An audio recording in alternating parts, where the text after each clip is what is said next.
Jésus-Christ est Seigneur. Jésus-Christ est Seigneur. Il est le Dieu qui sauve, qui délivre, qui guérit, qui bénit. Il est le Dieu qui délivre. Tu peux sortir de ta situation si tu crois. Jésus-Christ est Seigneur. Jésus-Christ est Seigneur.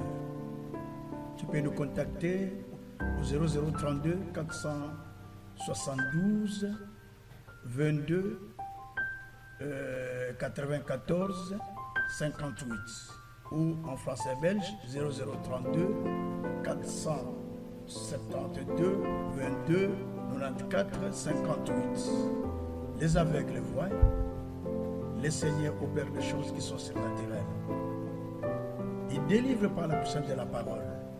Les ulcères sont guéris. Ils délivrent par la puissance de la parole. Il envoie sa parole et sa parole guérit. Les mioués parlent. Le Seigneur délivre même les mioués. Le Seigneur agit et opère au-delà de ce que nous pensons, de ce que nous demandons. Tout dépend de notre foi en lui, car Jésus-Christ est vivant. Tout est possible à celui qui croit. Si tu crois, tu verras la gloire de Dieu. Si tu crois, tu verras la puissance de Dieu. Dieu est vivant. Il est le même hier, aujourd'hui et éternellement. Tout est possible à celui qui croit en Dieu et tout est possible à Dieu. Il y a la joie à celui qui voit la puissance de Dieu. Il y a la joie pour un miracle qui est authentique. Jésus-Christ est vivant. Jésus-Christ est vivant. Crois au Seigneur Jésus, tu seras sauvé, toi et toute ta famille. Crois en lui, tu seras délivré. Crois en lui, tu vas hériter le royaume du ciel et la vie éternelle. Crois en lui, parce qu'il est le vrai Dieu. Dieu est un Dieu de tout le monde. Quiconque met sa confiance en lui et sa foi en lui, il est délivré et sauvé. Il délivre les stériles. Il guérit ceux qui sont stériles. Il leur donne des enfants. Car la Bible dit, il donne des enfants à celui qui était stérile. Il délivre les captifs. Ceux qui sont animés des mauvais esprits sont délivrés par la puissance de la parole de Dieu. Si tu crois, le Seigneur te délivre aussi. Notre numéro, c'est le 0032 472 22 94 58. Viens et vois ce que le Seigneur Jésus-Christ a fait. Si tu crois la puissance de la parole, tu vivras le miracle de Dieu. Et si tu veux te toucher, donne ta vie à lui et tu seras sauvé. Tu vivras les merveilles du Seigneur. Jésus-Christ est vivant. Vous avez un témoignage? Envoyez-nous vos témoignages. Envoyez-nous votre témoignage. Nous allons en partager avec d'autres personnes qui pourront être sauvées. Vous voulez suivre nos formations? C'est l'école biblique. Écrivez-nous pardon, et nous pourrons facilement vous recontacter et vous... Fille, vous voulez bien. De qui es-tu fils ou es-tu fille? Osamwana nani? C'est ça en résumé en lingala. De qui es-tu fils ou fille? Bien-aimés, beaucoup sont fils ou filles, mais ils ne portent pas l'ADN de leur père. Par la simple raison que ils ne sont pas des enfants biologiques, mais sont des enfants adoptifs. Mais ils ne portent pas l'ADN de leur père, parce qu'ils ne sont pas des enfants biologiques, mais ils sont des enfants adoptés. Et un homme a fait venir, c'est un homme de Dieu d'ailleurs, que moi je connais, a fait venir son fils au Congo. Et ils étaient venus, deux enfants. Les deux jeunes hommes sont venus, deux jeunes sont venus. Et il les a élevés depuis le Congo. Il a élevé ses enfants tout seul, donc voilà. Mais un jour, on a exigé un test. Vous voyez, l'Europe est trop exigeante. On a exigé un test pour pouvoir préciser vraiment confirmer les années de ces enfants, si c'était réel. Test des os qu'on fait là, pour confirmer. Et lorsqu'on a fait les tests, on a fait les tests de ADN et tout ça, on a remarqué que l'autre enfant était à 95%, donc l'enfant du Messie. Mais l'autre là, même pas 5% son enfant. Et pourtant, il a élevé cet enfant depuis son enfance, depuis son jeune, depuis qu'il était bébé, il a grandi, tout ça. L'enfant est élevé, mais on lui apprend que cet enfant n'est pas à lui. Le Messie ne voulait pas accepter. Et on a fait notre test, on a confirmé encore ailleurs que non, l'enfant n'est pas à lui. Il appelle sa maman, dit, mais comment cet enfant n'est pas moi? Il dit, non, il est toujours trop. Il dit, non, jamais. Ici, le test a donné que cet enfant n'est pas à moi. L'autre, il est à moi, mais celui-là n'est pas mon enfant. Ah. Donc, et de là, l'exigence était que l'enfant doit retourner au pays parce qu'il n'est pas son enfant. Alors, pour éviter, ils ont envoyé l'enfant dans un autre pays où était la maman pour qu'il prenne la responsabilité de cet enfant. Parce que la maman était déjà en Europe, dans un autre pays. Et l'enfant est parti là-bas. Donc, de là, les choses ont capoté. L'enfant n'était pas au Messie. Mais regardez comment le Messie a élevé son enfant depuis qu'il était jeune, c'est qu'il est devenu majeur, et maintenant on lui apprend que l'enfant n'est pas à lui. Frère, tu peux craquer, tu peux faire de là, tout ça. Donc, je ne sais pas comment expliquer ça, mais c'est très, très, très difficile. Et c'est le choc qui était venu dans sa vie. Je pense qu'il ne peut pas oublier ça. Donc, il y a des gens que vous croyez être vos enfants, mais ils ne sont pas les vôtres. Dans la simple raison que la femme vous a menti, par exemple. J'avais une sœur à l'église et une maman à l'église à l'époque, à Kinshasa. Et la maman là avait 2 enfants, mais qui ne sont pas de son mari. Mais il les a eus avec un autre monsieur. C'est-à-dire, il est dans son couple, mais il a eu 2 enfants au dehors, par tricherie. Et un jour, j'ai prêché comme ça, l'Esprit de Dieu a commencé à agir. J'ai commencé à parler sur les enfants qu'on appelle les enfants de la transition. J'ai donné un enseignement comme ça au pays. J'ai donné le même enseignement ici aussi, en Europe aussi. J'ai parlé sur les enfants de la transition, des enfants qui ne sont pas ici des couples. J'ai pris le texte de Juge 11, l'histoire de Jephthé, c'est là où j'ai beaucoup plus développé cet enseignement. Et à la fin, la maman est venue me voir pour me dire, mais pasteur, moi je voulais te dire une chose. C'est que je veux te dire, l'enfant les enfants qui sont avec moi ne sont pas miens, ils sont mes enfants, mais je ne les ai pas fait avec mon mari. J'ai dit, comment ça? Il dit, papa, il ne faut pas dire ça. Mais ce sont des enfants que j'ai eus en dehors de mon mariage, donc en triche par tricherie. Ah! Donc je les ai eus avec une autre personne. J'ai dit, maman, toi tu ne le dis jamais à personne, comme tu me l'as dit, ne le dis plus jamais à une autre personne, même pas à un autre pasteur. Ça s'arrête par là, tu ne le dis plus. Et voilà. L'histoire était close là, jusqu'au point où le faux père des enfants, disons, le vrai père, le père biologique, a eu un accident, il est décédé.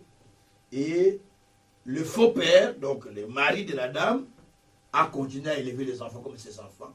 Mais moi, jusqu'au moment où je suis venu en Europe, jamais, je l'ai dit aujourd'hui, je ne l'ai jamais dit au monsieur que ses enfants ne sont pas tiens. Et les enfants ne savent pas. Mais la maman sait que ses enfants, celui-là, ce n'est pas leur papa. Mais il ne peut pas le dire. Et c'est tout que le monsieur avec qui il a fait des enfants, et secrètement, il est mort, donc il a gardé secret. Donc, ce sont des choses qui arrivent. Et vous allez voir certains enfants dans la famille,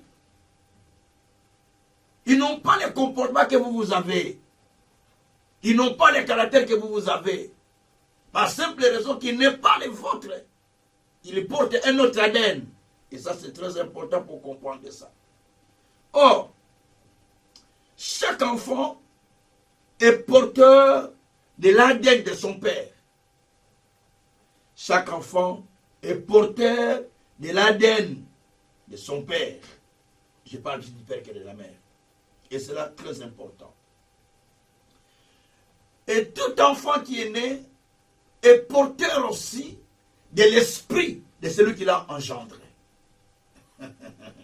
Alléluia. Il est porteur de l'esprit de celui qui l'a engendré. Et c'est très important. L'esprit qui était sur Abraham était le même qui était sur Isaac. Vous allez remarquer ça. L'esprit qui était sur Isaac était le même qui était sur Jacob. Je vais expliquer tout ça. À un certain moment, il y a eu famine. Abraham va quitter le pays de Canaan pour aller en Égypte chercher de vivre. Mais il va proposer à son épouse, il dit, dans ce pays où nous partons, les gens n'aiment pas. Ils sont pas dans le pays d'Abimelech. Il dit que dans ce pays, on ne craint pas Dieu. Mais la seule chose que je te souhaite, que je te demanderai, si tu me fais grâce, de dire que tu es ma sœur, que tu n'es pas ma femme. Comme ça, on va me sauver la vie, on va me protéger pour que je ne puisse pas périr ou mourir au moment où on peut pas, sinon je risque d'être tué pour qu'on ne me tue pas. Et la femme a accepté. En acceptant, la Bible dit que Sarah aussi a accepté en disant que Abraham était son frère. Et pourtant, il était aussi son demi-frère, bien sûr. Mais il a accepté de dire ça. Pourquoi? Parce qu'il avait besoin de protéger aussi Abraham, afin qu'il ne puisse pas... Parce que les pays où ils sont partis, c'est un pays où on ne craint pas Dieu. Donc, on tue les gens facilement. Et pour éviter qu'on puisse tuer Abraham, il a fallu qu'Abraham puisse dire que Sarah était sa sœur. Et la chose a été faite ainsi. Mais ce qui est étonnant dans cette histoire, Abraham, lorsque le roi a vu Sarah, il a aimé Sarah. Et puis, il a commencé à demander à ceux qui étaient, à ses serviteurs d'aller chercher Sarah, ainsi de suite. Mais, Dieu soit loué, la nuit là, l'ange de Dieu est venu parler que celui-là était la femme d'un serviteur de Dieu, qu'on ne pouvait pas la toucher, ce qui était mieux. Mais vous allez remarquer aussi, après qu'Abraham est allé en Égypte et qu'il a dit à sa femme de dire qu'il était sa sœur, il a fait ça et on a pris Sarah. Mais au temps d'Isaac, c'était aussi pareil. Isaac aussi a eu famine. Il a dit aussi mentir que Rebecca, sa femme, était sa sœur. Comment pouvons-nous concilier ces deux pensées de ces deux personnes différentes? Abraham a menti que Sarah c'était sa sœur, juste pour qu'il puisse trouver la faveur dans ces pays et tout ça. Et on lui donna beaucoup de biens d'ailleurs au roi à cause de sa femme. Parce qu'on croit que c'est sa sœur. Son fils aussi va dans le même sens. Il va faire la même chose que son père. Donc, juste pour nous faire comprendre simplement que l'ADN qui était sur Abraham était la même qui était sur Isaac. L'esprit qui animait Abraham, c'est le même qui animait aussi Isaac. Donc, cela veut simplement dire que tel père, tel fils, telle mère, telle fille, comme on le dit, telle fille, plutôt telle mère, et tel fils, tel père. Donc ils étaient tous animés du même esprit. Ils étaient tous animés du même esprit. Et ça, c'est étonnant. Qu'ils soient tous animés du même esprit, qu'ils soient tous animés du même pensée. Donc moi, je me suis dit, mais comment pouvait-il accepter de faire des choses comme ça?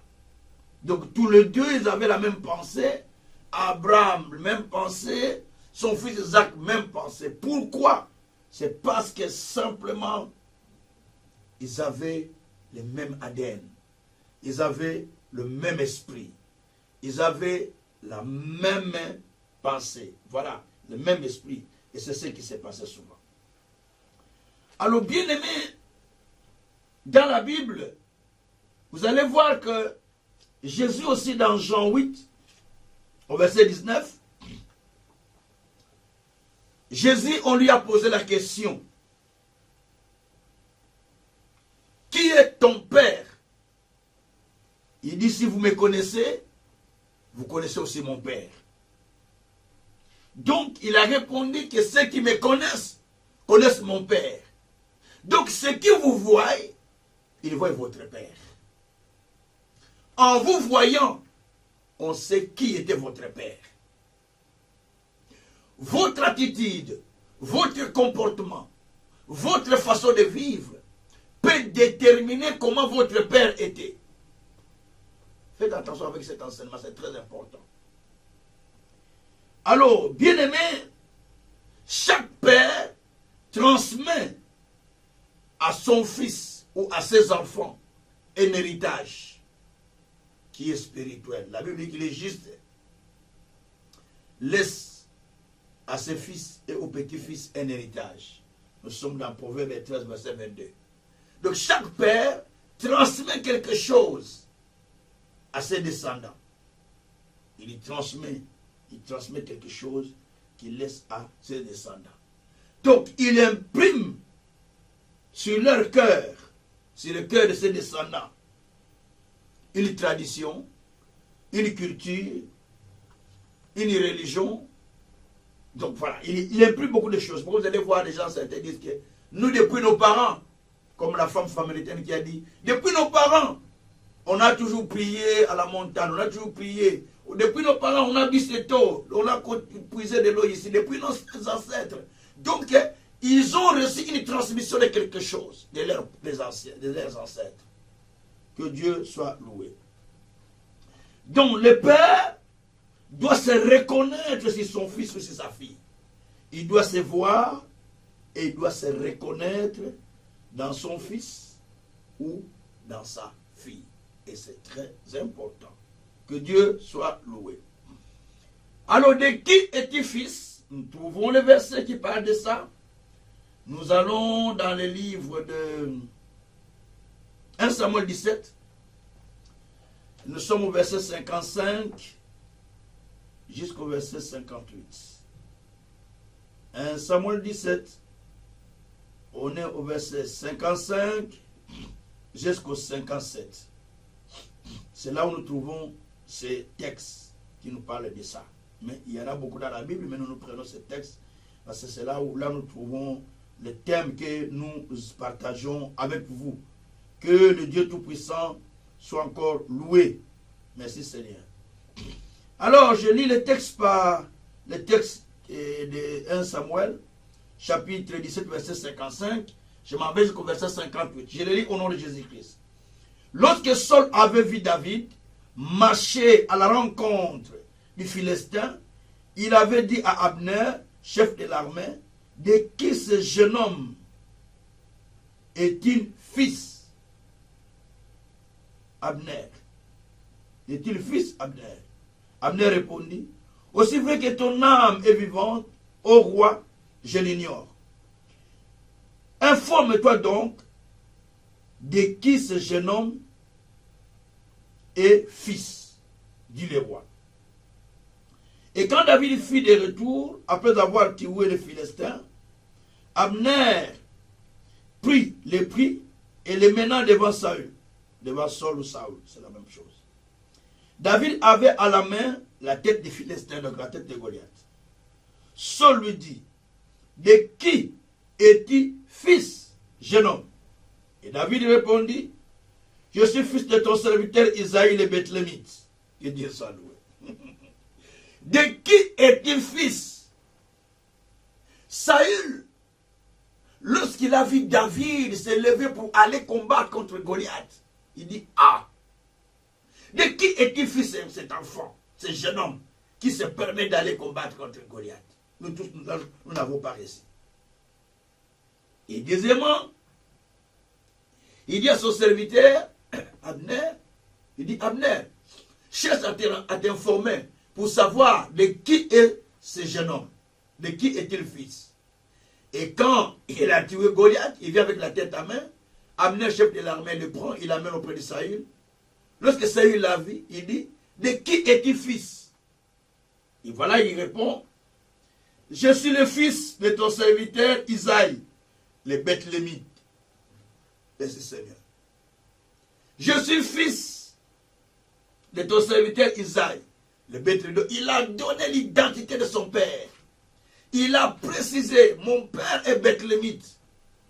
Il s'appelle Isaïe. Il a expliqué. Allah, ça a compris que bon, de cet enfant, ce jeune homme qui a tué Goliath, son père est Bethlémite. Et il s'appelle Isaïe. Donc il a posé cette question. De qui est-il fils? Il voulait savoir de qui il était fils. C'est la même question qui était posée aussi à Jésus. Qui est ton père? Il dit que si vous me connaissez, mais vous connaissez mon père. Mais si vous ne me connaissez pas, vous ne connaissez pas non plus mon père. Donc, c'était très très important cette question. De même, vous pouvez vous retrouver quelque part, on vous demande, vous êtes fils de, vous notez les noms. Et la plupart des temps, les noms que nous portons sont les noms de nos pères. Pour la plupart des temps, je dis bien. Nous portons souvent les noms de nos pères. Pour la plupart des temps. Je ne dis pas tous, il y a certains qui portent les noms de leur maman, mais la plupart des temps, les gens portent les noms de leur père. Et quand on entend parler par les noms, on dit Lori Tsuka, Zoé Tsuka, Gabriel Tsuka. Ah, on sait, ah, ça c'est les enfants de M. Tsuka. Donc, ils ont un nom. Et quand nous portons le nom de Tsuka, nous avons aussi un père qui s'appelle, nous avons eu un père qui s'appelle Tsuka. Parce que nous portons le nom de ce père. Et nous portons son esprit. Ce sont des choses spirituelles. Nous portons sa culture. Nous portons ses conseils. Nous portons son ADN. Si on allait les terrains aujourd'hui, il est mort il y a longtemps, on fait des tests, on va trouver que nous appartenons à lui. Parce que nous sommes ses fils. Et nous avons son ADN à lui. Donc, il y a son esprit aussi opère à nous. Ne vous étonnez pas, dans certaines familles, ils vivent longtemps, pas à cause de leur sport, mais à cause de l'ADN de leur père. Dans certaines familles, ils sont bénis, pas à cause de ce qu'ils font, mais à cause de l'ADN de leur père. Parce que Isaac était béni à cause de l'esprit de son père. Genèse 26, verset 1 à 5. Reste là, je te bénirai, ne va pas en Égypte. Ne sors pas là où il y a la famine, reste là où il y a la famine. Je vais te bénir à cet endroit-là. Et Dieu a béni Isaac. Là, il a dit, à cause d'Abraham ton père, parce qu'il a obéi. Je te bénis là. Donc, il était béni à cause d'Abraham. Il n'était pas béni à cause de lui-même, mais il était béni à cause d'Abraham son père.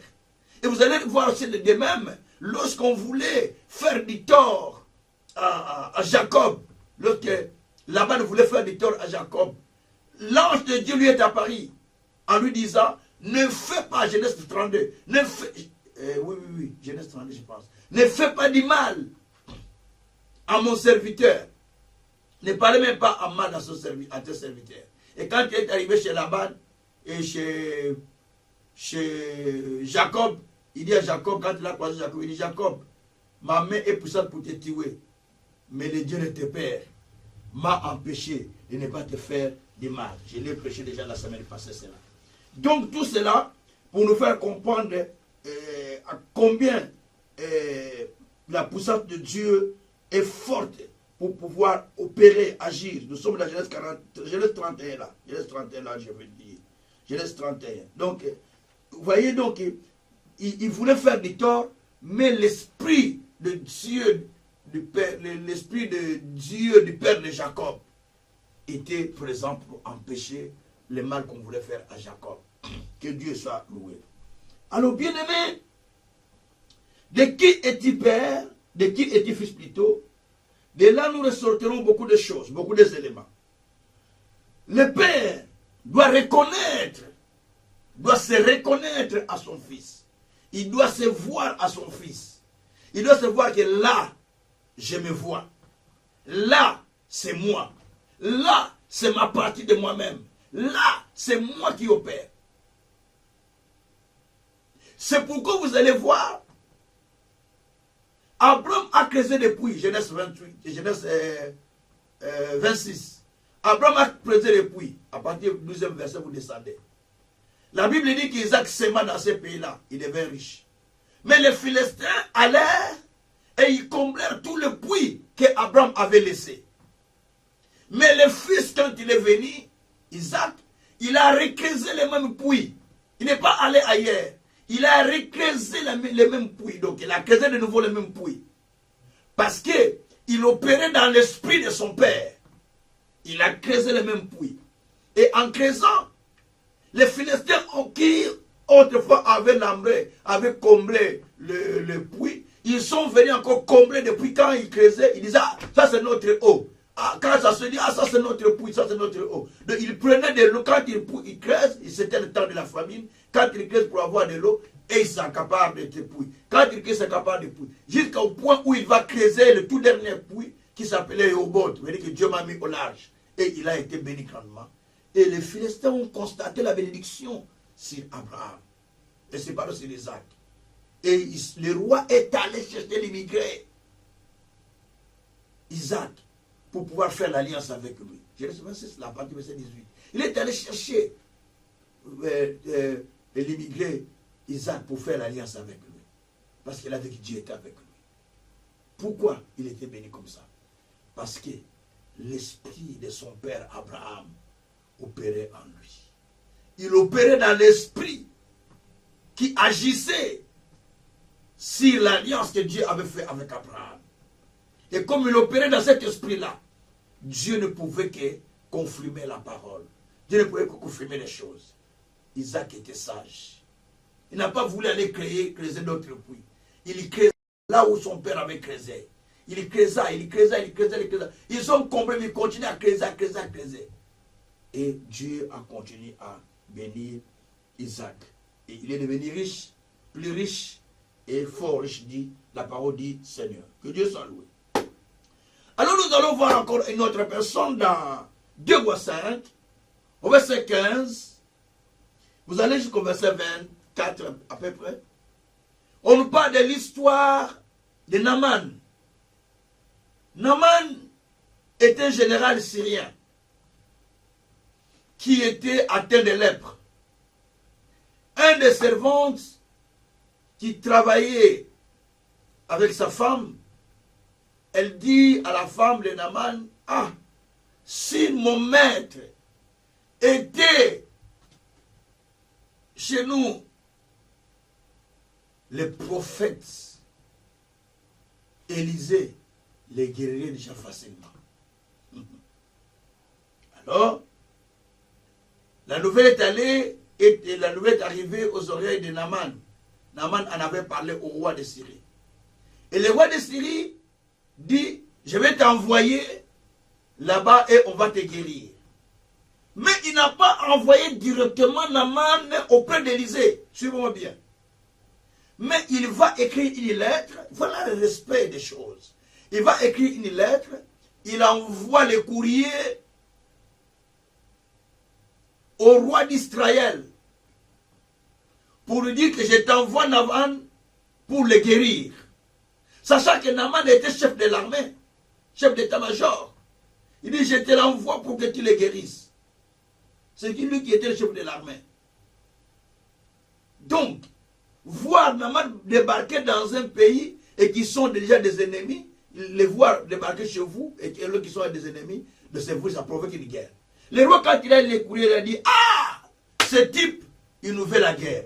Est-ce que moi, je suis guérisseur, je suis médecin pour guérir Naaman? Élisée, le prophète, dit, laissez-le venir. Il saura qu'il y a un prophète dans ce pays. Merci Seigneur. Il saura qu'il y a un prophète dans ce pays. Laissez-le venir. Il est allé avec des dons de présence et de suite. Il arrive, Élisée lui dit, va te plonger cette fois dans la mer, dans les Jourdain. Il a douté, mais par insistance de ses serviteurs, il va se plonger dans les eaux, et quand il a fini de se plonger, son corps est redevenu comme le corps d'un enfant. Et il vient vers Élisée en disant, je reconnais qu'il n'y a pas un autre Dieu, et ce n'est qu'un Israël. Ah, Jésus, alléluia. Je reconnais qu'il n'y a pas un autre Dieu, si ce n'est qu'un Israël. Alors accepte les cadeaux que j'ai amenés, les présents que le roi a envoyés. Il a envoyé des dons pour la guérison de son serviteur. Accepte-les. Il dit, jamais, je ne les prendrai pas. Rentre avec moi, j'ai fait mon boulot, rentre. Et il est parti. Directement, Géasi, ça lui a fait mal au cœur. Il raisonna en lui que, mais comment le Père, notre Père spirituel, n'a-t-il pas pris cet argent, ce don qu'on nous a donné, c'est parti. Moi, je vais le suivre de ma manière. Il est allé de sa manière pour suivre le général Nama. Quand il les trouve en route, il dit, ah, voilà, il y a des jeunes hommes qui sont arrivés là tout de suite, là, des visiteurs, dont nous avons besoin de deux vêtements, des cycles d'argent, et tout ça. Et le général a donné tout ce qu'il fallait, tout ça. Il a chargé les chevaux. Il a mis des serviteurs de l'accompagner pour aller déposer les dons chez Géasi. Géasi les a déposés chez lui. Tout ça. Et lorsqu'il rentre pour aller rencontrer Élisée, Élisée dit que d'où tu viens, toi? Il dit, ben, oh, ton serviteur, tu as se promener, maintenant je viens de la maison, je retourne. Il dit, non, mon esprit était avec toi quand tu étais allé derrière Naman pour pouvoir prendre les dons que moi j'avais refusés. Mon esprit était avec toi. Écoutez-moi bien. Mon esprit, oh Yesu Massia, mon esprit était avec toi quand tu es parti. Vous entendez ça? Mon esprit est avec toi. Vous voyez que mon esprit, pendant que toi tu partais, mon esprit était avec toi. Il te voyait, il t'accompagnait, sans que toi tu le saches. Attention, je vais ouvrir quelque chose ici. L'esprit d'Élisée était avec Géasi. Pendant qu'il est parti, l'esprit était là.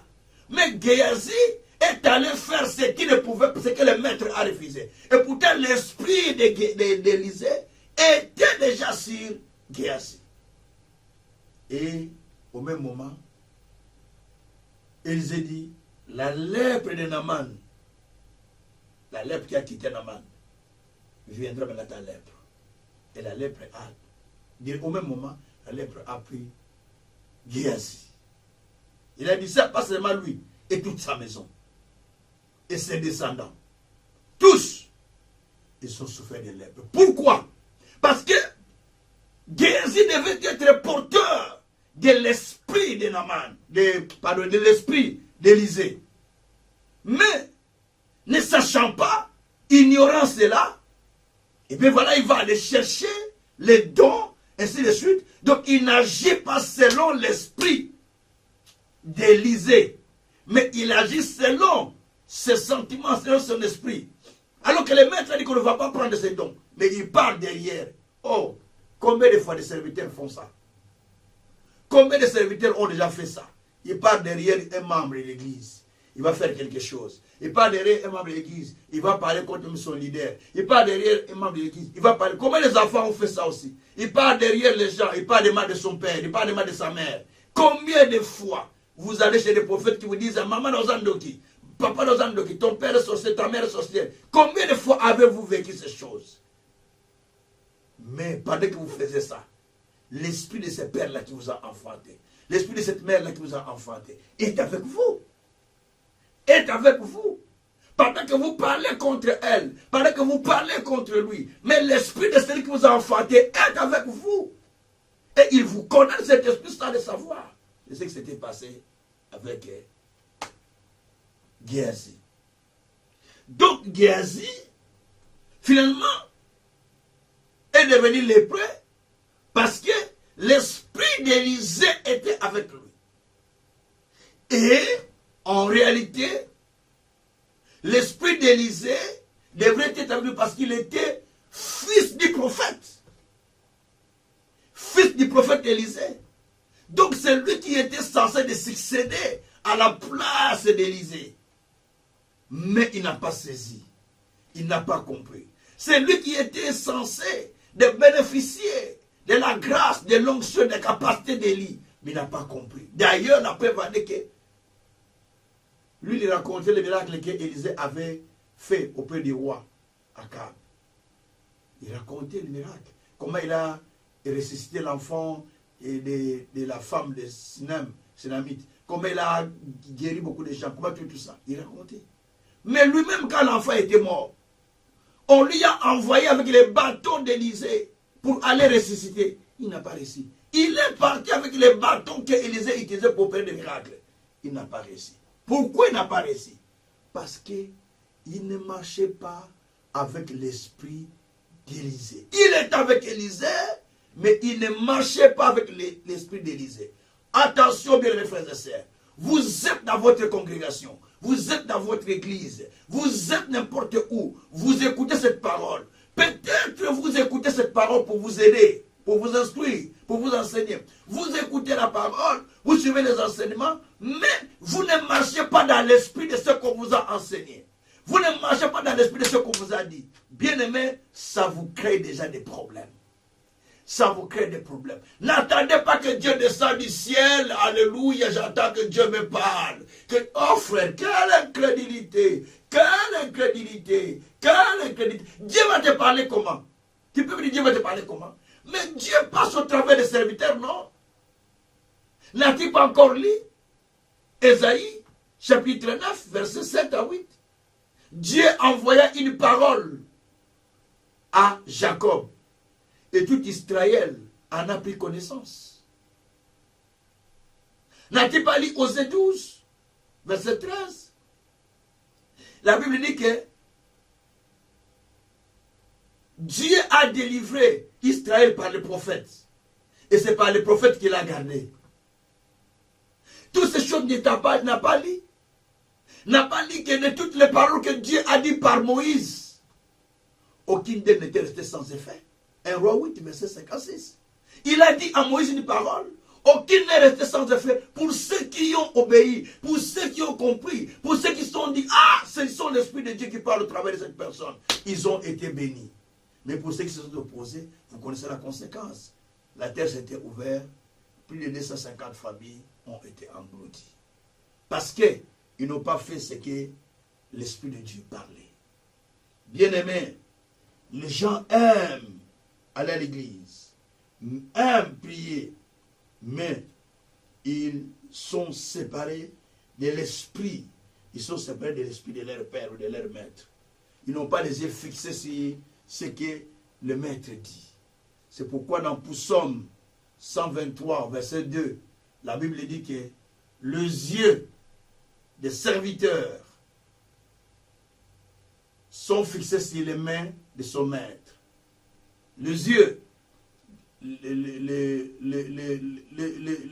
yeux des servantes sont fixés sur les mains de leur maîtresse, dit la Bible, Psaume 123, verset 2. Donc les yeux des serviteurs de Dieu se fixent vers le maître. Les yeux des serviteurs se fixent vers son maître. Pourquoi on a dit ce texte? En fait, on voulait dire simplement ceci. Les yeux de celui qui suit un maître ne regarde pas gauche et droite. Il regarde l'esprit du maître. L'esprit que Dieu donne au travers du maître. Vous allez remarquer aussi, aujourd'hui on voit beaucoup de textes d'Élisée. Dans 2 Rois, au chapitre 2, d'ailleurs, tous les chapitres, à partir du 1er verset, du 15e verset, vous allez voir l'histoire d'Élie et Élisée, comment ils se sont séparés. Élie devait partir, devait s'envoler. Il commença à décourager Élisée, lui disant, reste ici. Je vais partir dans tes reste. Mais Élisée ne voulait pas parce qu'il était déjà éveillé, comprenant que le maître va partir. Après, il dit, non, non, je ne pars pas. Je reste avec toi partout, tu iras, je serai avec toi. Il suivait le maître partout, il était. Et les autres serviteurs commençaient à décourager Élisée, pardon. Parce que Élie était un prophète avec 150 fils de prophètes. Donc il avait 150 étudiants prophètes ou jeunes prophètes. Parmi les 150, il y a aussi Élisée.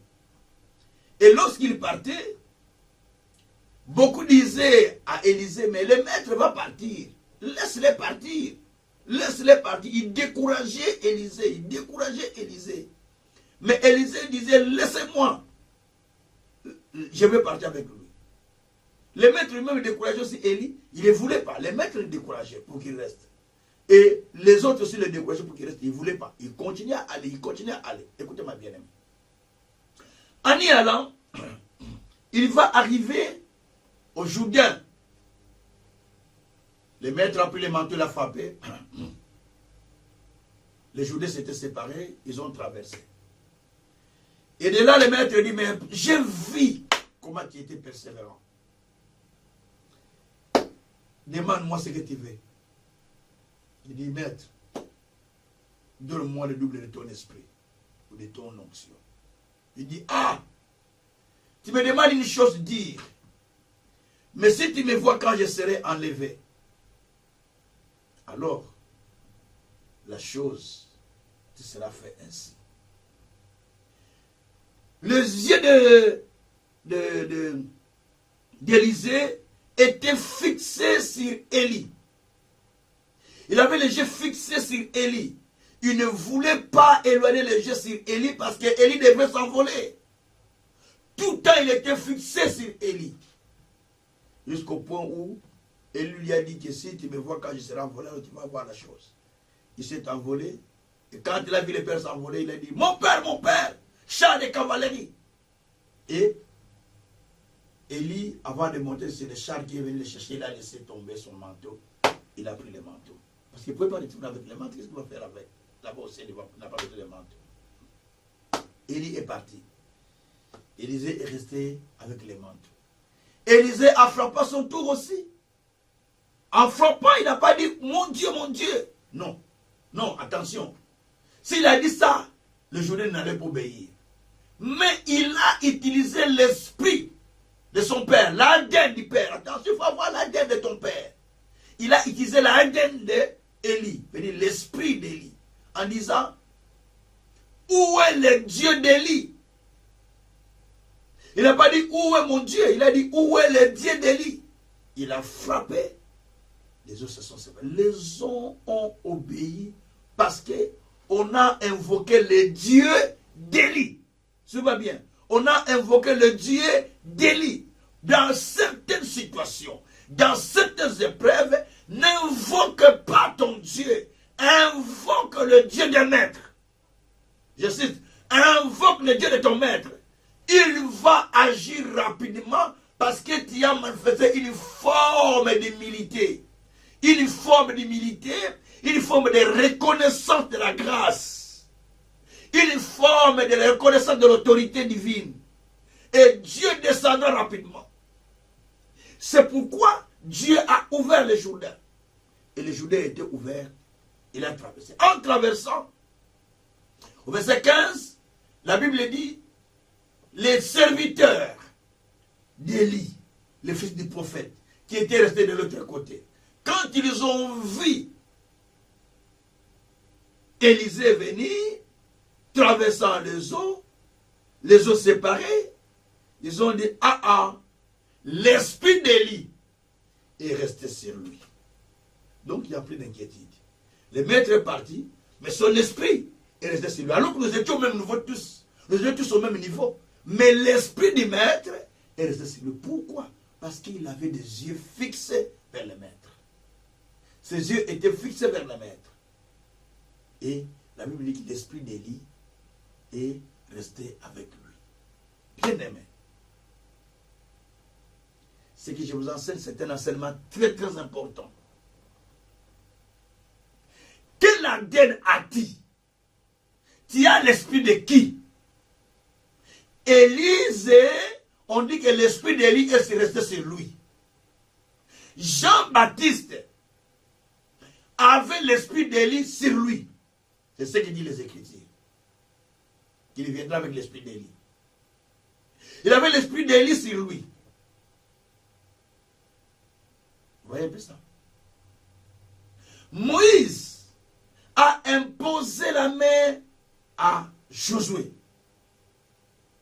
La Bible dit que Josué avait la sagesse, la puissance et l'esprit parce que Moïse avait imposé sa main sur lui.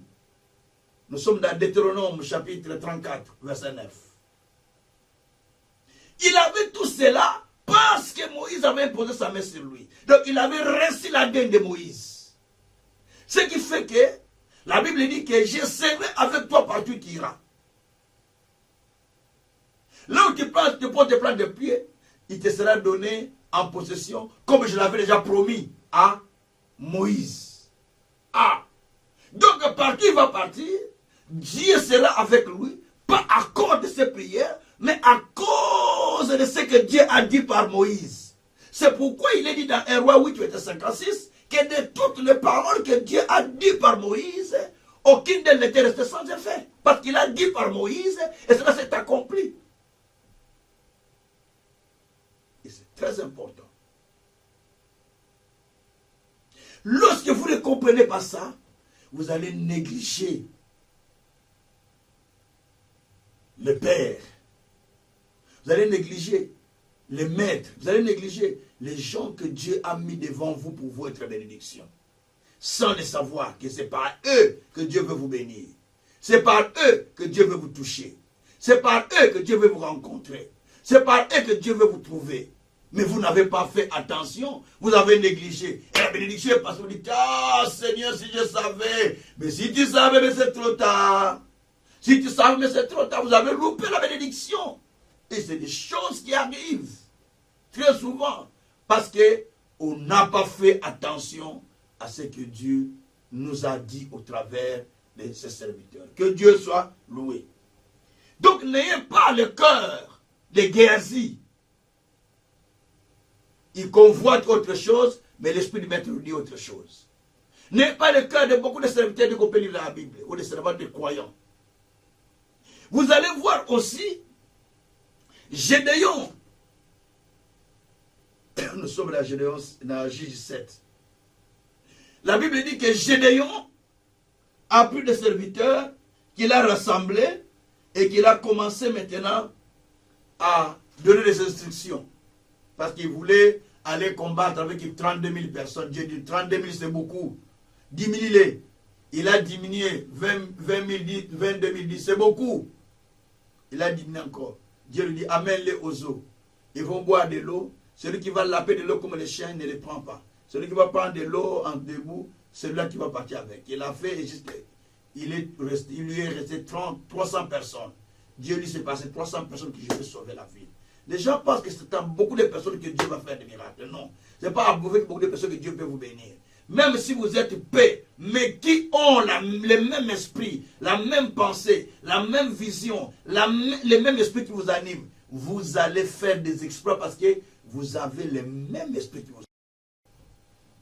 Et Gédéon est parti avec ces gens-là. C'est avec eux qu'il a sauvé, qu'il a combattu, qu'il a gagné les combats de Haï, de tous ces petits pays. Et la Bible dit, Gédéon a dit, vous me regarderez. Et quand je sonnerai la trompette, vous aussi vous sonnerez la trompette. Quand je vais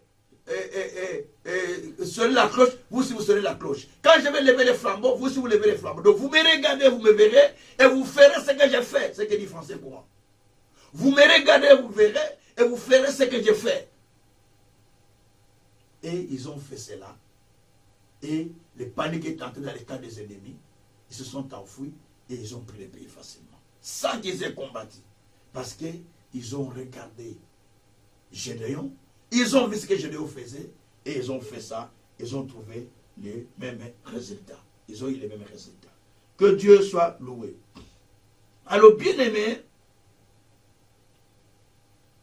avoir l'ADN de ton père est quelque chose de très important.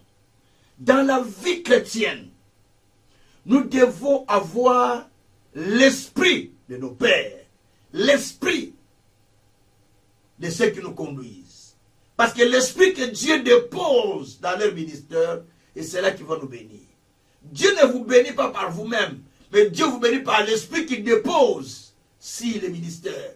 Vous allez remarquer, Moïse était envoyé pour sortir les enfants d'Israël de la captivité. Mais Moïse a imposé la main à 70 personnes. Et les 70 personnes ont reçu le même esprit que Moïse avait. C'est ce que dit les Écritures. Ils ont reçu la même dimension de l'onction que Moïse avait. Parce qu'il les a imposé la main. 70 anciens. Et vous allez remarquer aussi que Aaron a fait beaucoup de miracles avec le bâton de Moïse.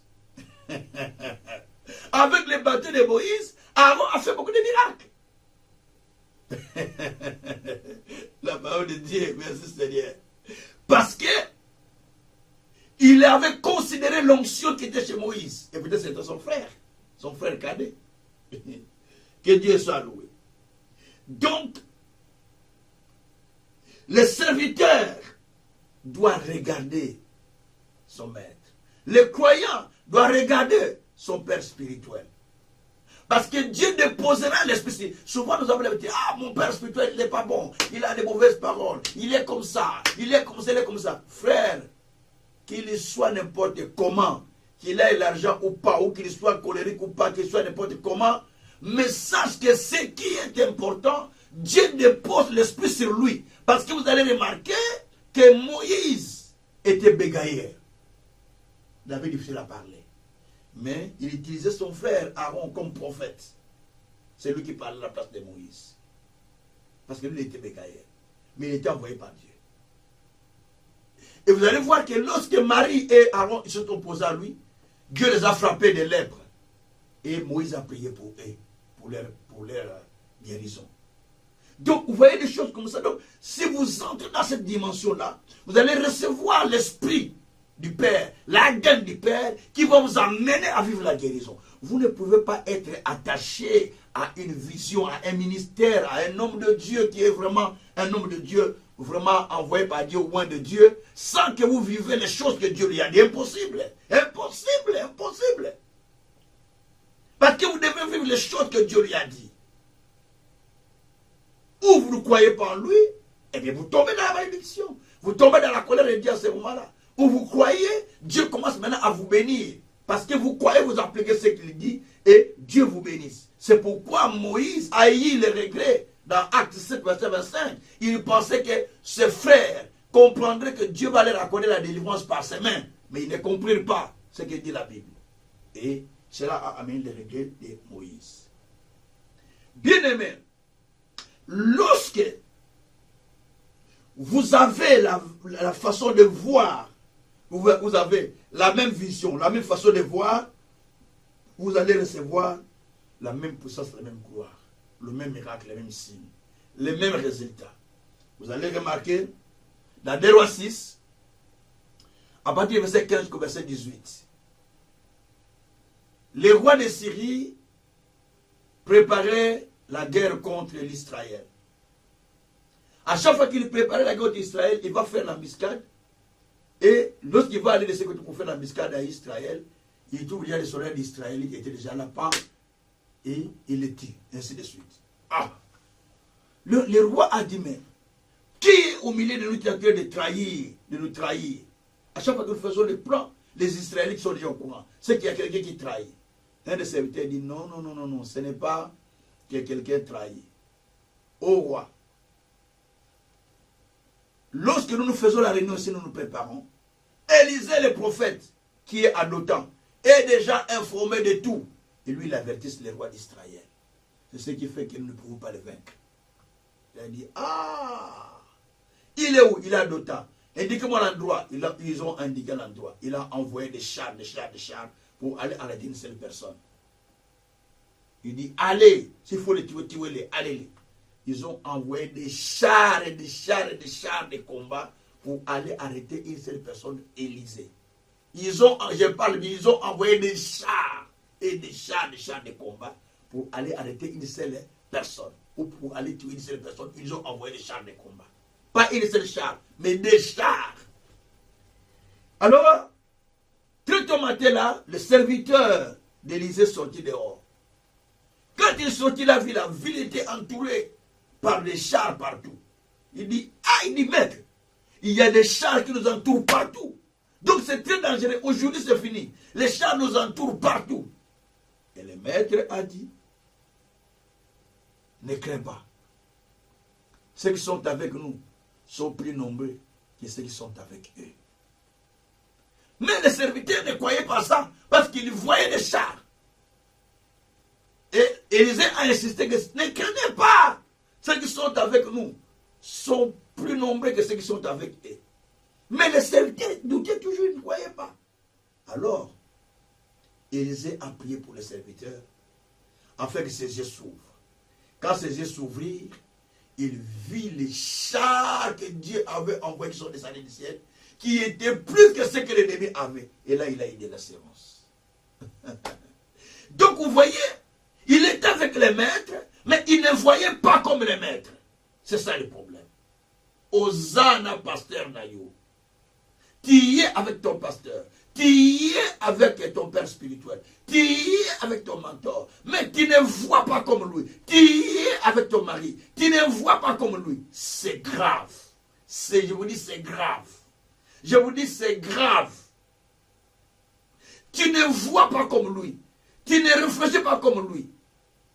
Je ne dis pas de réfléchir, petite réflexion, c'est beaucoup plus dire. Mais tu ne vois pas de la même façon que lui. Surtout dans la matière des choses spirituelles. Tu ne vois pas comme lui, mes frères. Quel christianisme que nous faisons? Comment voulez-vous que Dieu descende pour vous bénir? Il va vous bénir par rapport à quoi? À quelle alliance? Tu peux me dire? Avec quelle alliance? Tu vas invoquer quel Dieu? As-tu vu dans la Bible Dieu apparaît à quelqu'un comme lui-même, même quand il a apparu à Abraham, comme le Dieu d'Abraham? Est-ce qu'il a commencé avec Abraham? Non. Il a commencé avec son grand-père, Sem, le fils de Noé. Avant de commencer avec le fils de Noé, il a commencé avec Noé, son père. Mais quittant Noé, avant qu'il soit avec Noé, il est avec le grand-père de Noé, Enoch. Vous voyez pas ça? Enoch, pardon, celui qui est envolé. Avant Enoch, il y avait Enoch. Enoch. Et tout cela, Enoch se descendait de Seth. C'est lui par qui que les gens sont retournés vers le Seigneur. Donc vous voyez, ça a commencé quelque part, ça descend. Bien-aimés, par moments, les gens vivent des choses ou des conséquences néfastes parce qu'ils ont négligé leurs parents. Ils ont négligé les parents. Ils ont négligé les paroles des parents. Ils ont négligé les paroles qu'on leur avait dit de leurs parents. Et ils en souffrent. Tel que tu es là, tes parents sont morts. Tu as encore des paroles qui t'ont dit, que tu retiens jusqu'aujourd'hui. Tu as encore ça. N'est-ce pas, tu les prends à la légère? Moi, je prends toutes les paroles que mon père me disait. Ah, j'étais séparé avec lui depuis mon jeune âge, 13 ans. 13 ans, je n'étais plus avec lui. Mais j'ai retenu toutes les paroles qu'il me disait. 13 ans, je vous dis. Mais j'ai retenu toutes les paroles qu'il me disait. 13 ans, je me suis séparé avec mon père à 13 ans. Mais j'ai retenu toutes les paroles que mon père me disait. Il me disait, un jour, ce que je te dis, tu vas le vivre. Et je l'ai vu aujourd'hui. Je le vis. Je le vis. Bien-aimé, quel ADN a-t-il? C'est pourquoi Jésus ne pouvait pas monter à la montagne avec tous les disciples. Quand il est monté à la montagne de transfiguration, Matthieu 17, à partir du premier verset, il n'est pas monté avec tous les disciples. Il avait 700 disciples de Jésus, plus de 700 disciples. Parmi eux, il y avait 12 apôtres. Mais il n'est pas monté avec tous. Il a pris que 3 disciples, il est monté avec Pierre, Jean et Jacques. Pourquoi il a seulement pris 3 Pierre, Jean et Jacques? Il y a certaines opérations qui ne doivent pas partir avec tous les enfants. Tu vas prendre seulement 3 pour qui tu sens que nous marchons dans le même esprit. Tu pars avec. Et d'autres te disent, vous restez là, nous nous montons. Même quand Élisée, même quand Abraham est allé faire des sacrifices, est allé sacrifier Isaac, n'est-ce pas qu'ils sont partis avec des serviteurs? Mais quand ils sont arrivés à la montagne, là où ils devaient sacrifier, il a dit aux serviteurs, vous restez ici, nous montons avec les fils pour aller faire des sacrifices. Il est monté avec Isaac, parce qu'ils étaient animés du même esprit. S'ils étaient partis avec les serviteurs, ils allaient empêcher Abraham de ne pas soulever le couteau. Mais Isaac n'a pas parlé de papa, fais ce que tu veux, parce que c'est un fait que tu as fait, dit, fais-le. Mais si le serviteur était là, il dit, non, maître, ne mets pas de couteau, attention. Et voilà, parce qu'ils avaient le même esprit, avec son fils, ils sont partis à Dieu. Bien-aimé, je voulais dire ceci. Dans la vie chrétienne, il faut savoir tu es animé de quel esprit. Tu es animé de quel esprit. Et c'est très important. Un croyant doit avoir le frein dans sa bouche. Il ne doit pas parler n'importe comment. Si tu es un croyant qui parle trop, le maître ne peut pas te livrer certains secrets. Parce qu'il sait que ça va sortir. Que Dieu soit loué.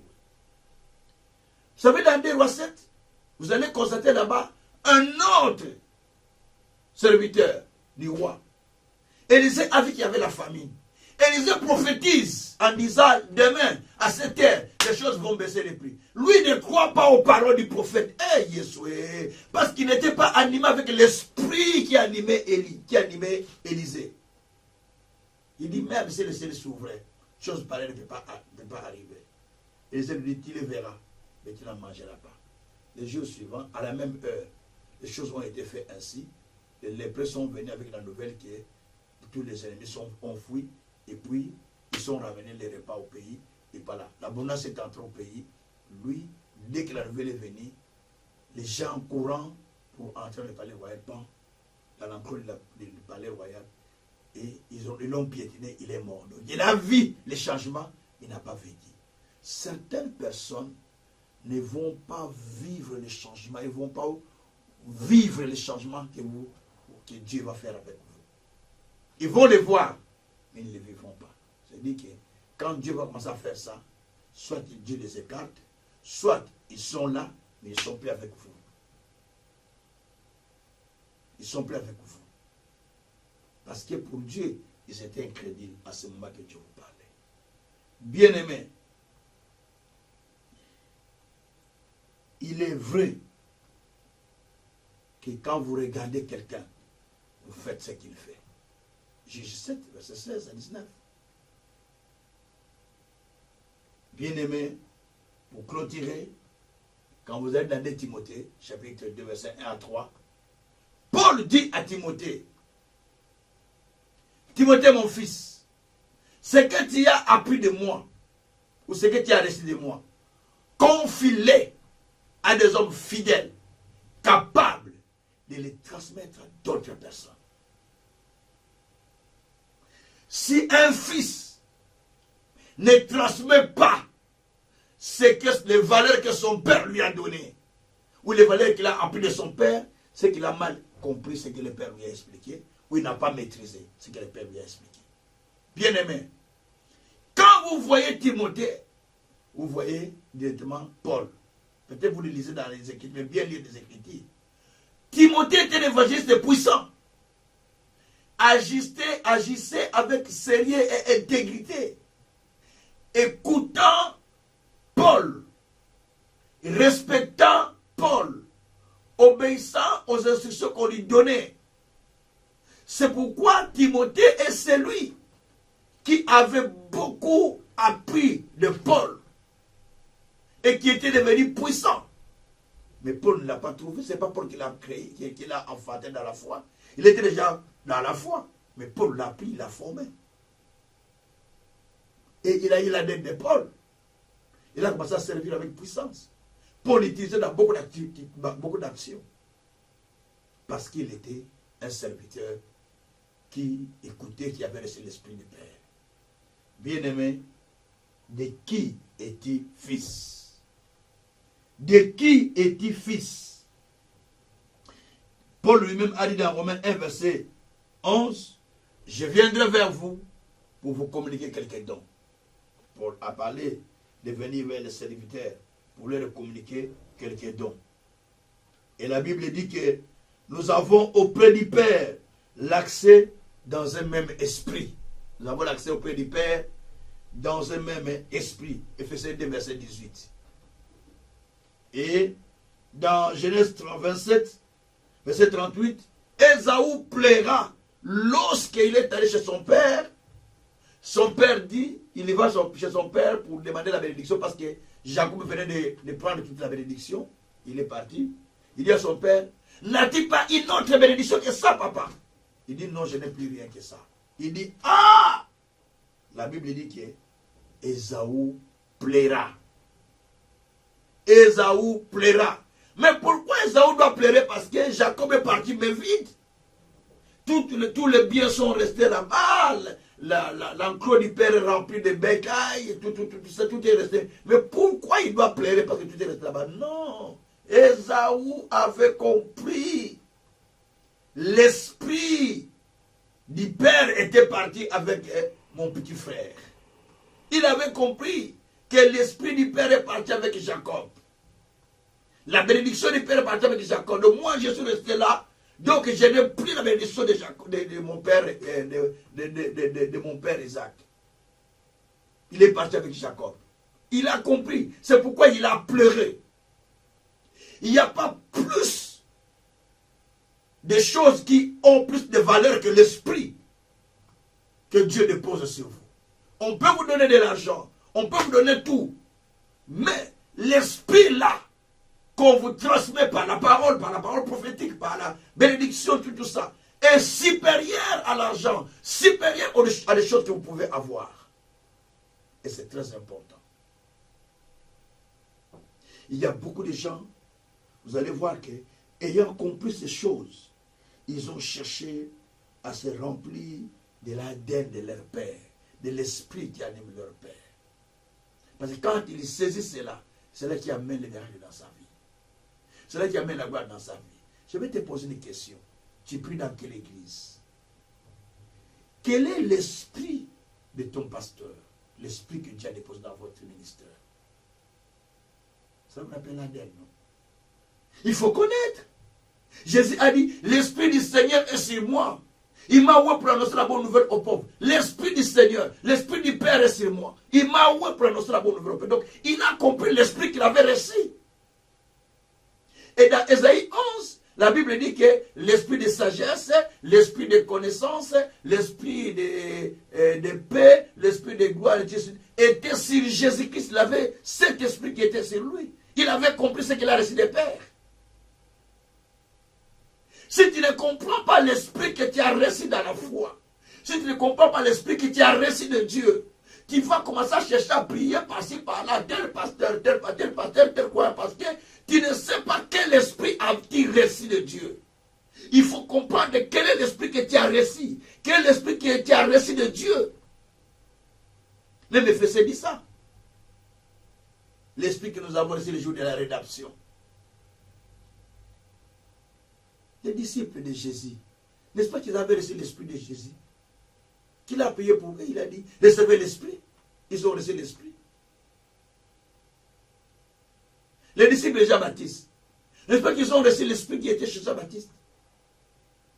Les disciples de Moïse, n'est-ce pas qu'ils ont reçu l'esprit qui était chez Moïse? C'est pourquoi la Bible dit d'ailleurs que Josué, Deutéronome 34, verset 9, Josué, homme serviteur de Moïse, homme anti, homme rempli de sagesse, de puissance et d'esprit, parce que Moïse lui avait imposé la main. De par la main qu'on lui a imposée, il a reçu quelque chose en lui. Bien-aimés, nous avons besoin de comprendre les ADN de nos parents, ADN spirituel. Tu es fils de qui? Le père à qui tu appartiens détermine ce qui est en toi. C'est très important. Vous voyez, ils ont demandé dans 1 Samuel 10, verset 11 à 12, à propos de Saül. Quand il a rencontré Samuel, l'Esprit de Dieu Quand il s'est séparé avec avec Samuel, pardon, l'Esprit de Dieu le saisit. Quand il y tournait le dos à Samuel, l'Esprit de Dieu le saisit. Dieu lui donna un autre cœur. Et il commença à prophétiser. Et les gens se posaient la question, oh, n'est-il pas Saül, fils de Kis? Est-il aussi prophète? N'est-il pas fils de Kis? Donc ils ont commencé à dire, n'est-ce pas fils de Kis? N'est-il pas prophète? Pourquoi ils ont dit ça? Ils disent, mais son père n'a jamais été prophète. Comment il peut prophétiser? Cela veut dire, son père n'a pas été prophète, mais il a eu un père spirituel. C'est Samuel, par qui l'esprit de prophète est rentré en lui. Et qu'il a commencé à prophétiser. Et par qui même l'esprit de la royauté est entré en lui. Qu'il est devenu roi. Vous voyez tout ça, mais il faut comprendre ça. De qui es-tu fils? Qui est ton père? L'ADN de ton père est en toi. L'ADN de ta mère est en toi. Examine bien comment ton père a vécu. Comment ta mère a vécu. Tu vas comprendre quel ADN qui est en toi. Quel esprit qui travaille en toi, qui fonctionne en toi. Parce que l'ADN de tes parents sont en toi, sans faute. Cet ADN peut créer des problèmes dans ta vie. Alors c'est le moment qu'il faut s'attacher à l'esprit de Samuel. Parce que dans l'esprit qui était chez Kis, père de Saül, c'était l'esprit des Benjamites. Ce sont des chasseurs, élevant des animaux sauvages. Mais, par le contact avec Samuel, il y reçoit l'esprit de la royauté, de la prophétie. Vous voyez un peu la différence? Bien aimé, Dieu a besoin de nous aider à comprendre que nous devons recevoir l'ADN. L'ADN de qui avons-nous? Quand vous allez lire des Rois, chapitre 10, ce texte me fait pitié. À partir du 7e verset jusqu'au 11e verset.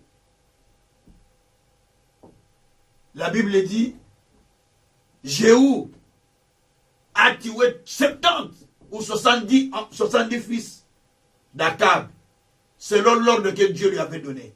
Il était roi pour tuer 60, pour exterminer la famille d'Akab. Il a tué les 70 enfants d'Akab, fils d'Akab.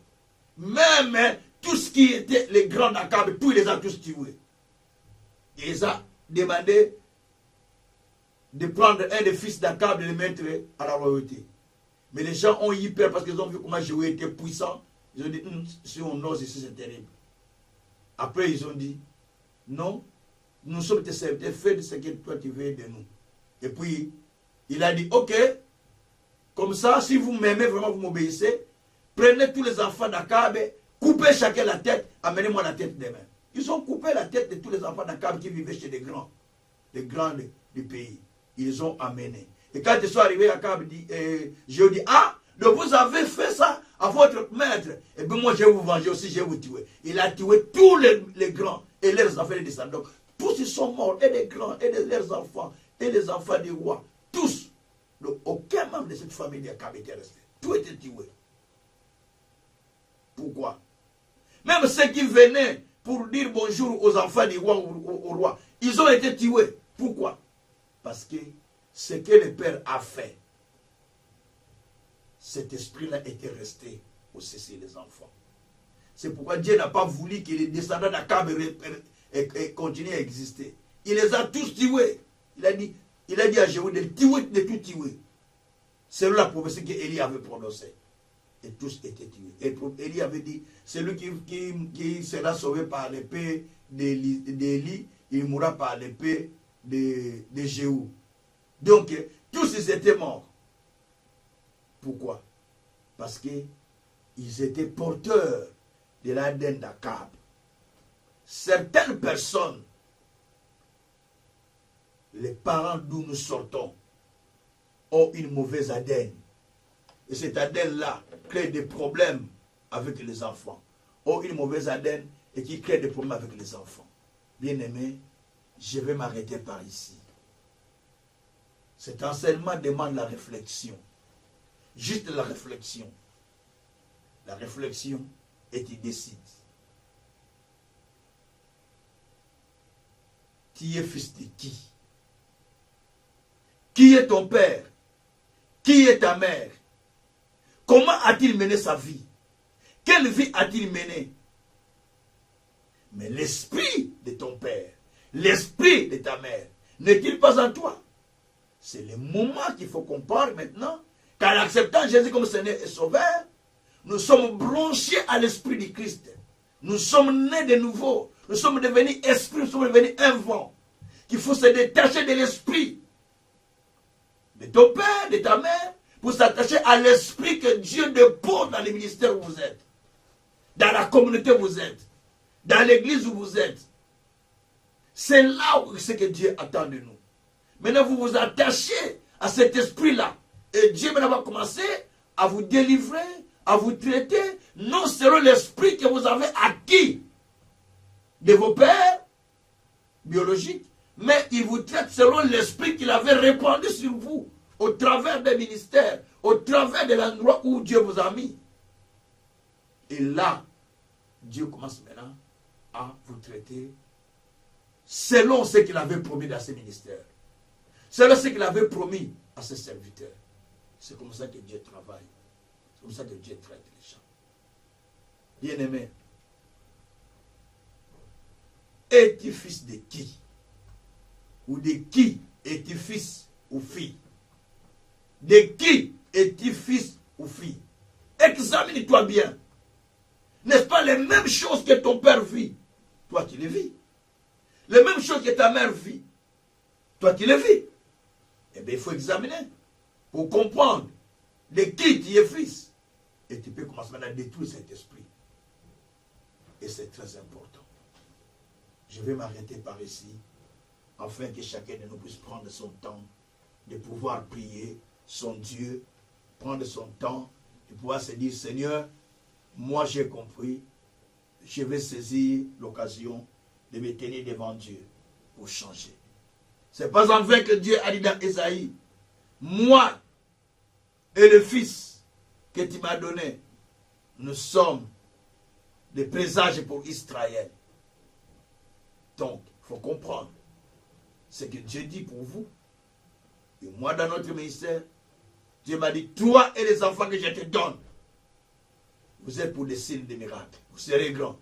Donc, chaque personne a l'ADN que Dieu lui a donné.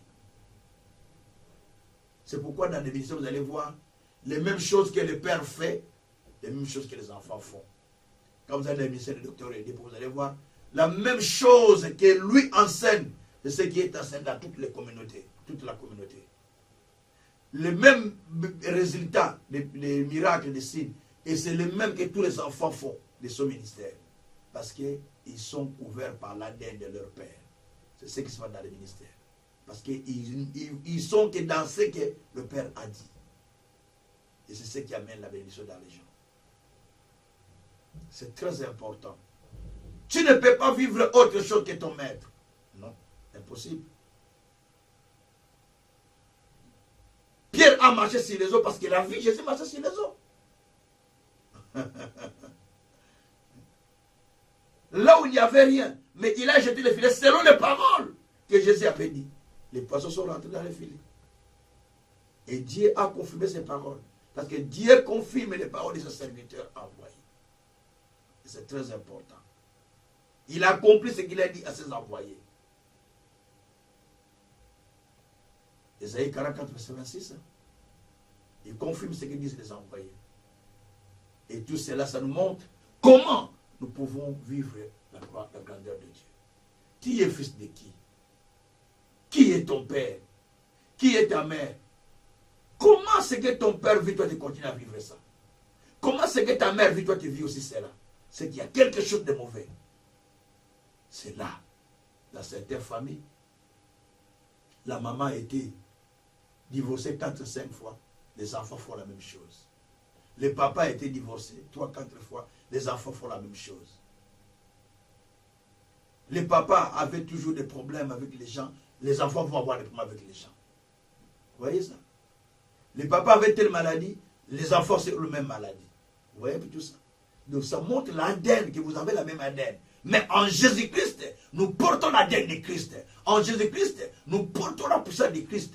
En Jésus-Christ, nous sommes rachetés de toutes les malédictions. Nous sommes rachetés de tout cela. 1 Pierre, Apocalypse 5, verset 9 à 10. Donc nous sommes déjà rachetés de tout cela. Pour devenir un peuple qui appartient à Dieu. Et pour devenir un royaume de serviteurs pour Dieu. En Jésus-Christ, toutes les condamnations ont été effacées. Tout était effacé. Donc tu ne peux pas continuer à vivre ça. Oh, dans notre famille, on meurt à tel âge. Non, ça c'est l'ADN que vous avez reçu de vos pères. Mais quand vous acceptez Jésus comme Seigneur et Sauveur, vous recevez l'Esprit du Christ qu'il envoie au travers de ses serviteurs. Ça vous transforme. Là où les gens meurent à 50 ans, vous rentrez dans l'Esprit du Christ qui parle au travers du ministère, que vous irez à la tombe après une heureuse vieillesse. Là où vous étiez stérile, Dieu dit, vous n'êtes pas stérile, mais vous êtes une mère joyeuse au milieu de vos enfants. Donc là, Dieu est en train de vous changer parce que vous avez cru au message dans ce ministère. Dieu est en train de confirmer cela. Ce n'est pas en fait que Dieu envoie des serviteurs. C'est pour vous bénir. C'est pour vous ouvrir. Chaque serviteur de Dieu est dispensateur de la grâce de Dieu. 1 Corinthiens 4. Est dispensateur de la grâce de Dieu. Il est là pour dispenser la grâce, pour dispenser la bénédiction, pour dispenser les paroles qui vont vous bénir. Mais comment saisissez-vous l'ADN de votre Père? Comment faites-vous pour l'avoir? C'est clair. Il faut marcher dans son environnement, comme Élisée a marché dans l'environnement d'Élie. Il faut s'attacher à Élie et à ses paroles, comme a fait Élisée. Il faut voir pendant qu'il est en train de partir pour recevoir ce qui est en lui.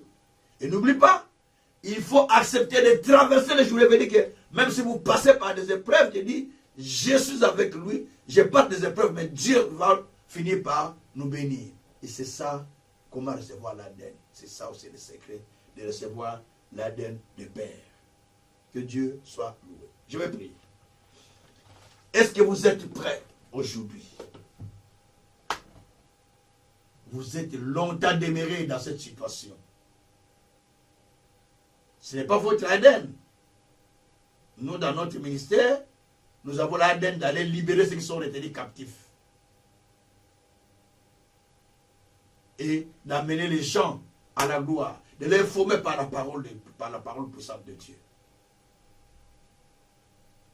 Et toi, tu demeures dans cette situation. Tu as rencontré ce ministère. Tu as écouté la parole de ce ministère. C'est pour te délivrer. C'est pour te sauver. Si tu acceptes seulement la parole de Dieu que nous prêchons aujourd'hui, les choses changent. Sachant que Dieu a délivré Israël par les prophètes. Osée 12, 13. Et il les a gardés par les prophètes. Il a donné une parole à Jacob. Cela est tombé sur Israël. Une parole est venue. Toi qui les saisis. Quand tu l'appliques, tu changes. Tu changes. Est-ce que ton Père spirituel peut avoir confiance en toi?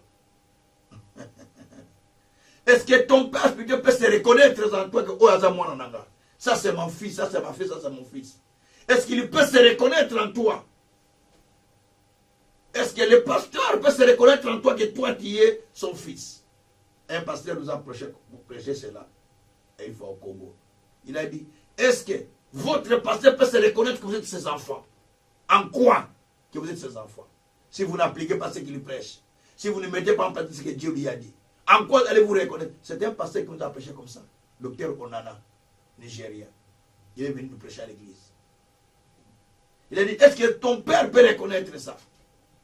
Tant que ton père ne reconnaît pas ça, tu es grandement en malédiction. Prie Dieu, mais tu vas voir les conséquences après. C'est ça qu'il nous a prêché.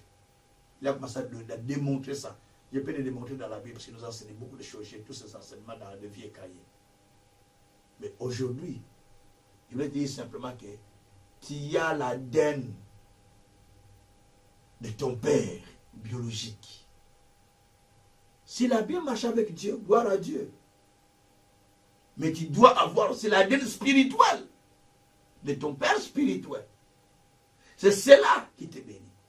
On ne prie pas soit seul ont pris le Dieu d'Abraham, d'Isaac et de Jacob. Le Dieu d'un tel, le Dieu d'un tel. Moi, je n'ai pas honte de dire que j'invoque le Dieu de Ngoï, bien que Ngoï est mort, mais son Dieu est vivant en moi. J'invoque le Dieu de David Oedebo parce qu'il m'a imposé sa main et il a parlé sur moi. J'invoque le Dieu de Ngoï parce que Ngoï m'a imposé la main et il a parlé sur moi. J'invoque le Dieu de ces deux personnes. Et c'est ce qui fait ma force. C'est ce qui fait ma force. Bien-aimé, il faut comprendre. Pendant qu'on vous a imposé les mains, ou pendant que la personne a parlé sur vous, il a libéré l'onction par la parole. Il a libéré l'Esprit de Dieu sur vous. Et cela continue à marcher avec vous. Où que vous soyez, ça marche avec vous. Ça agit. Quand vous vous retrouvez en difficulté, dites Seigneur, où es-tu? C'est pourquoi Dieu, quand il s'est révélé à l'Israël, Isaïe 41, Isaïe 41, Isaïe 43. Même si tu n'es pas parfait, je suis avec toi. Vermission de Jacob, je suis avec toi. Ne crains rien. Même 41, pareil. Ne crains rien, je suis avec toi.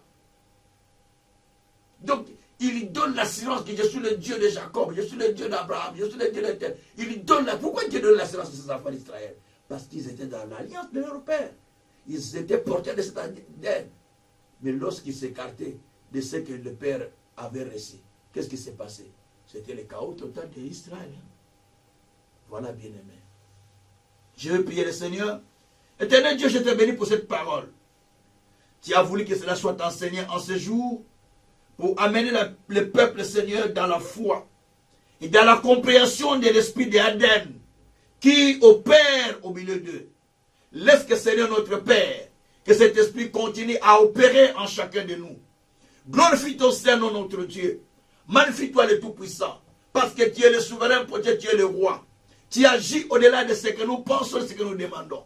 Nous te glorifions pour la grâce, nous te bénissons pour l'esprit que tu as répandu sur nous. Oh Dieu, tu veux, Seigneur, te reconnaître en nous au travers de tes prophètes. Mon Dieu, mon roi, quand nous recevons un prophète, n'est-ce pas, que nous te recevons. Quand nous recevons un envoyé, n'est-ce pas, que nous te recevons.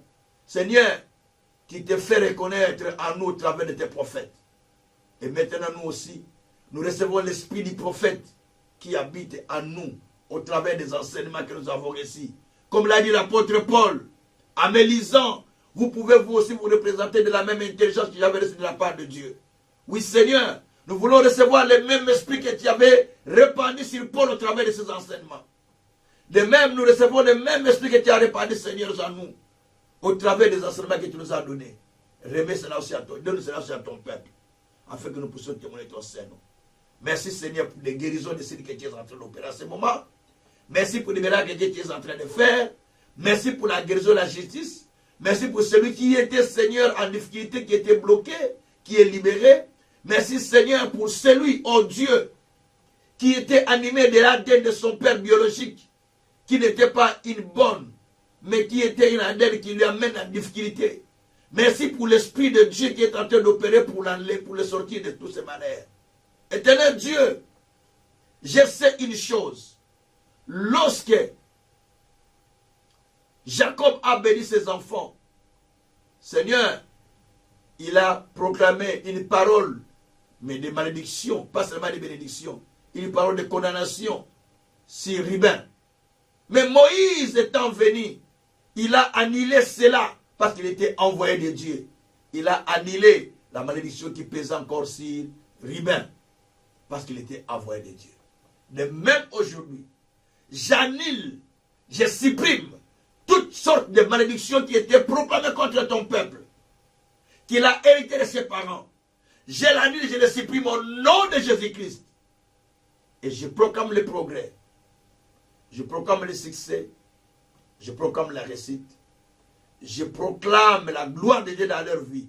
Au nom puissant de notre Seigneur Jésus-Christ. Amen. Soyez bénis par le nom de Jésus-Christ. Amen.